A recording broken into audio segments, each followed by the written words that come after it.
Thierno Abdoulaye Ba, secrétaire général du mouvement And Taxawu Bango. Alors, And Taxawu Bango organise aujourd'hui une conférence. Mais avant de parler de la conférence, pourquoi, n'est-ce pas, avoir mis sur pied cette entité? Bien, cette entité a été mise en place vu quand même certains constats que nous avons faits, nous jeunes, mais aussi certains adultes du quartier. Et ces constats étaient liés plus ou moins à notre environnement, dont vous voyez vraiment plus ou moins délabré, mais surtout fatigué par les eaux de pluie qui stagnaient et que le quartier était plus ou moins inaccessible.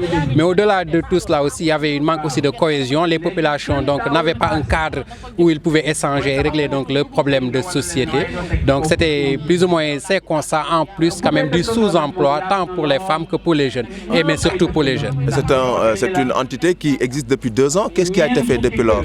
Bien, depuis 2 ans, donc, nous avons beaucoup travaillé, surtout dans le cadre de l'éducation. On a fait une journée d'excellence, tant pour les enseignants que pour les élèves. Donc les meilleurs ont été primés au niveau de l'école qui est dans notre sous-localité.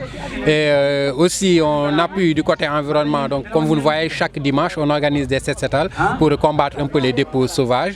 Et ça aussi avec l'appui quand même de la commune qui parfois nous envoie des engins lourds pour pouvoir donc se débarrasser de certains immondices qui sont là, qui fatiguent les populations. Mais aussi dans un autre cadre plus ou moins social. Durant donc, le ramadan aussi, on donne quand même au Dara et à certaines mosquées, on offre le ndogu. Donc, mais cette année, vous avez vu un peu plus haut, donc on a fait une conférence religieuse pour mieux agrémenter nos activités sociales. Alors, quelles sont les différentes étapes, n'est-ce pas, de cette conférence, les thèmes développés et pourquoi? Bien, donc toujours dans un constat qui a été fait localement, donc nous savons que Bango est vraiment un quartier qui retrace presque tout Saint-Louis. Parce que quand même, c'est un quartier où il y a de nouvelles habitations, mais aussi il y a une communauté qui était là installée, donc qui sont nos parents Peul, mais aussi des Wolofs qui y sont. Donc aujourd'hui, nous avons voulu parler de la cohabitation avec de Kondo.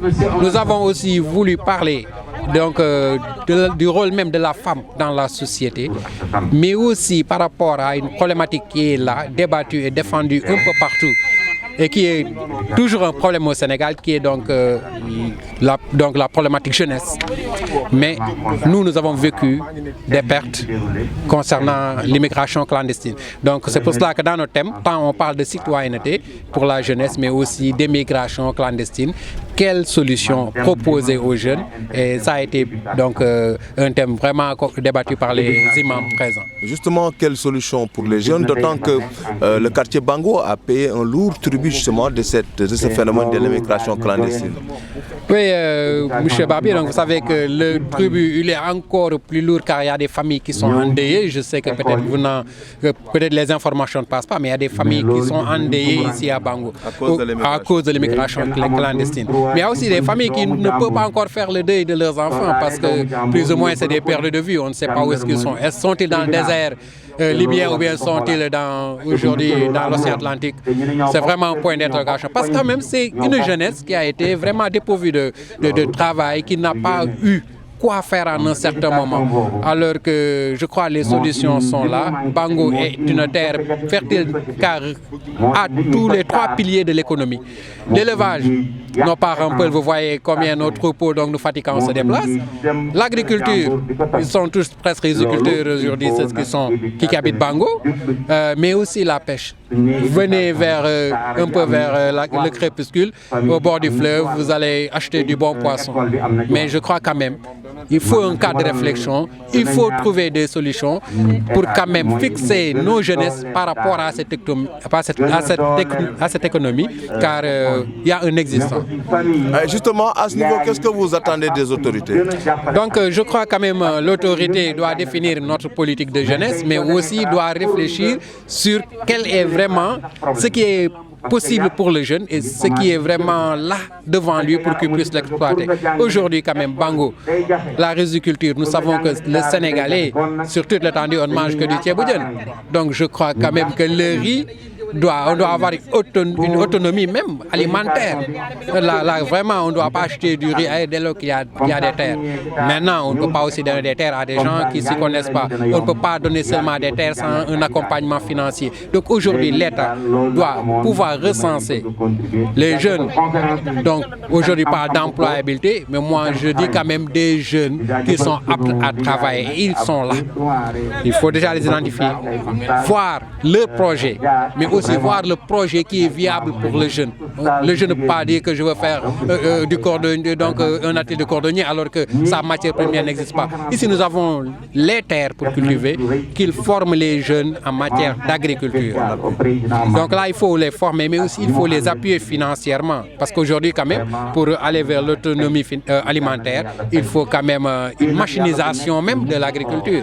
Qu'on forme les jeunes sur ça, mais aussi qu'on les finance à la hauteur vraiment des réussites ou bien des résultats qu'on voudrait pour... La pisciculture doit aussi accompagner l'élevage. Oui, donc élevage plus souvent, donc dans les programmes on parle d'élevage et agriculture, et élevage et pisciculture et pêche, ils vont de pair. Donc encore une fois, ici l'élevage y est, mais la pêche aussi est très développée. Et aujourd'hui la pêche, quand même, il faut penser, entre parenthèses, à l'élevage même du poisson. Il faut que le poisson soit encore beaucoup plus proche des communautés. Donc aujourd'hui, c'est DAC ou autre qu'on est en train de faire partout ailleurs. Cette pisciculture-là doit être quand même installée ici à Saint-Louis et surtout à Bango. Parce que les terres y sont et aussi cette capacité, parce que nous avons vraiment des parents lébous ici, ou bien guendariens, en fait, des familles pêcheurs. Et je crois qu'il faut seulement les doter, les outiller et mettre en place cela. Et ils seront pas là peut-être à être capitaines de bateau pour aller vers l'immigration clandestine, ou bien participer à un éventuel vraiment Barça ou Balsa. Tey thème yi nga xam te ni moom le mouvement Taxawu Bango jël bu ñu xoolee thème yi toll na ci ñett waaye ñett yooyu dañu jàpp ni moom mooy tax ñu mën a dund moom mooy tax ñu mën a nekk mooy faaw dëkkandoo ñu waxtaan ci. ndax fii ñëpp xam nañ ni quartier bi Sinthiane la am na ñu bëri ñu fi ñëw bees am ñu fi fekk faaw ñooñu mën a déggante faaw ñooñu mën a déggoo donc dëkkandoo vraiment c'est un thème bi am te ni mu ngi ci thème ñu choisir aussi place su jigéen parce que ñun dañu jàpp ni kër dëkk du dem tant que jigéen ñi xamuñu fu ñuy teg seen tànk tant que delloowuñu cër jigéen cër bi mu moom ci askan pas seulement ci kër parce que quand même on nous dit que jigéen lim ci liggéeyam rek li muy liggéey ëpp de ñetti yoon ci bis li góor di liggéey mais kooku nañ ko delloowaat ak xam léegi na li ci des quand même muy wàllu ndaw ñi parce que tey même état sax mu ngi xalaat ci jeunesse bi lan la ñu war a def ak yëngu-yëngu yu fi am yëpp ñun fii nag Bango dañu jàpp ni ñun war nañoo mën a ne fi am tey état mun na fee sukkandiku ba téye ñëpp ci seen i gox am na am te ni fii lañ ko war a wanee fii lañ ko war a defee te am nañu moyens yi mooy suuf saa ngi fi ndox maa ngi fi élevage mu ngi fi donc man je me dis que ni loolu su amee état war na fee ñëw def loolu ñu naan xëy na laboratoire ñu jël loolu transféré ko ci yeneen i gox yi et c'est bien possible donc vraiment moo tax tey suñu ñetti thèmes yooyu muy jeunesse mais nag jeunesse bi nga xam te ni ñu ngi jéem a xeex immigration clandestine mais jeunesse bi nga xam te ni dañoo bëgg a defar citoyenneté muy ay jikko yi nga xam te ni daañ ko mën a yor pour mën a nekk seen donc bu ñu jàppee bu si nguur gi jàppee indi moyens yi jàppale leen ci mbay mi ci napp gi ak ci sàmm gi dana tax ba mbirum mbëkk mi alors dina fi wàññee ko baax gannaaw bi nga xamee sax am na ñu nga xam ni ñoo ngi ci dëj am na ñoo xam ni ñoo ngi dundee yaakaar ak yooyu dellu si loolu.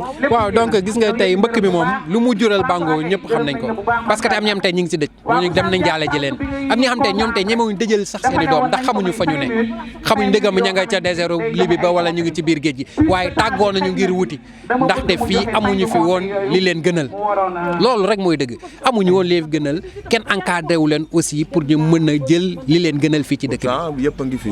yëpp a ngi fi waaye nag dafa des encadrement dafa des accompagnement dafa des financement. koom demal rek nga bay te amoo machine ñu la dundalal gox bi mënta ne. soo moytu sa biir sax doo ko feesal.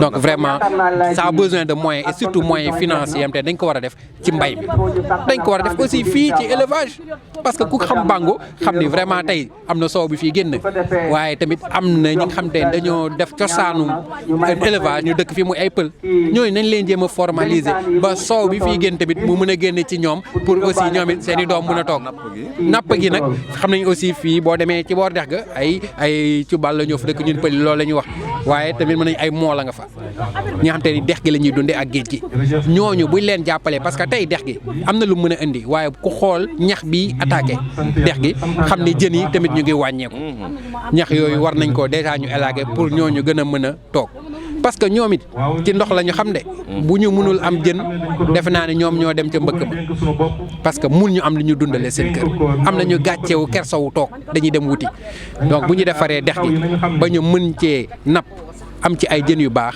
defe naa duñu tal dem feneen kooku mooy pêche bi nañ leen former aussi nañ leen jox ay moyens yi nga xam te ni vraiment daañu mën a dundal askan bi te c'est possible waaye nag napp tey ñëpp mun na ndox ku ci mel man mënuma ndox waaye nañ ma jàngal ni may defee pisciculture sama biiri kër wala ñun sunu koñ bi nga xam te ni roqe na sore na dex ga nañ ñu defal fii ay vraiment moyens yi nga xam te ni daañu mën def pisciculture ba ñu mën a xam luy jën dundee ko dundee jën bi ñu bëgg aussi donc vraiment je crois loolu tamit ñu ngi si sàkku ci nguur bi ñu jàppale ñu defe naa ñu ngi ubbi ay dak feneen di fa def leneen ñun Bango soxla nañ ci. Pathé Diop. waaw dëkk Bango fii. lan nga ci kii bi. man maay trésorier mouvement taxawu Bango. thème yi li tax ñu tànn ko parce que dafa nekk thème yoo xamante ne thème yi am solo la en plus actualité la parce que thème bu ñu ci jël rek bu ci nekk rek mën na def benn conférence mais dañ ci tànn ñetti thème ut ci ñetti oustaz bu ci nekk ñu choisir la nga jël benn thème. dañu nekk ci jamono joo xamante ni jeunesse bi amatuñ moral amatuñ confiance koo ci wax mu ne damay mbëkk damay dem damay tukki. li ko waral mooy ñàkk moyen bu nit ñi liggéey fii ci suñu dëkk te yaakaar naa ne fii nga xam ne mooy Bango mbëkk mi war na fi mën a ñàkk parce que espace am na fi pour liggéey maraîchère baa ngi fi agriculture baa ngi fii bon ak yeneen yoo xam ne vraiment mën nañ cee liggéey bi nga xamante ni suñu état jàppalee donc li ñuy gën a sonal rek mooy ñàkk moyen bu ñu amee ku ñu taxaw am ku ñu dimbale am naa yaakaar ne Bango mën na bokk ci dëkk yoo xamante ni duñ dem mbëkk mi. am na ñoo xam ne fii tey Bango am na ñu bëri te ñàkk nañ seen bakkan am na ñoo xam ne tey jii dem nañu yegg nañ mais bu ñu amul leen gën a aussi du ñu dem. am nañu réer aussi ci biir géej gi ba tey jii sax gisuñu leen donc loolu c'est une erreur donc li ñuy sàkku rek mooy di ñaan état bi mu dimbale ñu jàppale ñu ci ay moyens ñu mën a liggéey fii suñu dëkk puisque tey ku sañoon doo génn sa réew. imagine boo amee benn âge nga am 40 ans nga bëgg a tukki le temps bi ngay dem bay investir foofu noonu nga bàyyi papa bàyyi yaay. nga ne ñoom nga bëgg a teral est-ce que balaa ngaa ñëw mën a fekk ñu faatu sa gannaaw mais nag dañ naan ku amul yaay namp maam loolu moo ñu sonal nag parfois mais bu ñu amoon lu ñu gënal du ñu bouger fii te pourtant possibilité yaa ngi fi parce que boo demee fii ñuy wax nu melaat wax dëgg yàlla foofu àll la boo xamante ni wax dëgg yàlla bu ñu fi état bi dimbali woon jeunesse bi mën nañ cee liggéey mën nañ cee gis suñu bopp te kenn bouger fi mètre donc li ci am solo rek li ñuy ci ñaan état bi mooy mu dimbali ñu développer ñu ay moyens ñu mën a liggéey fii suñu dëkk mën a liggéey fii Sénégal ba kenn du génnaan da ngay dem di tukki wala ngay dem feneen ak feneen. jeune Bango war nañu mën liggéey fii. effectivement jeune Bango war nañoo liggéey fii parce que fii li fi ne. lépp a ngi fi quoi donc arbre fruitier yaa ngi fi tool yaa ngi fi. wax dex gi li ma la wax ci li fi ne ci lim nit war a mën a liggéey daf fi bari mais teg nit nag aussi booy li ñu naan pour nga liggéey il faut nga am moyen boo amul moyen aussi mënuloo liggéey. dañu bëgg daal saa ñu pousse ñu tàkk ñun moom suñu pousse rek daañu tàkk te am naa yaakaar ne suñu poussé wax dëgg yàlla daañu liggéey Sénégal ba Sénégal dina émerger.